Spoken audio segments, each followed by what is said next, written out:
সরিষা ফুলের দিন শেষ, সূর্যমুখীর বাংলাদেশ।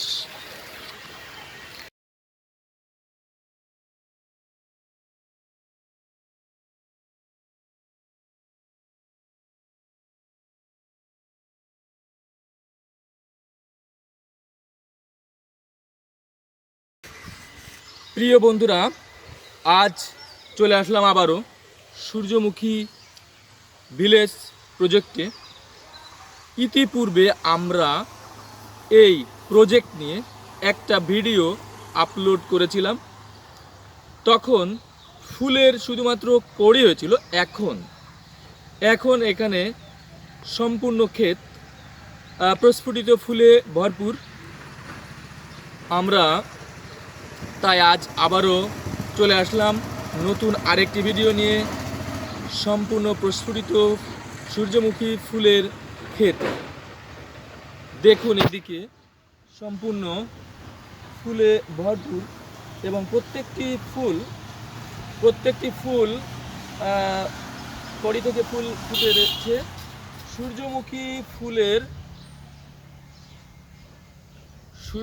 ফুলের জন্মস্থান আমেরিকা। এই ফুল মানুষের শরীরের জন্য অনেকটা উপকারী। সূর্যের দিকে মুখ করে থাকার কারণে এই ফুলের নাম সূর্যমুখী। অর্থাৎ এই ফুলটি যখন পূর্ব দিকে সূর্য ওঠে তখন পূর্ব দিকে মুখ করে থাকে, আবার পশ্চিম দিকে যখন সূর্য অস্ত যায় তখন পশ্চিম দিকে মুখ করে থাকে। এদিকেও বিস্তীর্ণ এলাকা জুড়ে ফুলে প্রস্ফুটিত ফুলে ভরপুর। আপনারা দেখুন।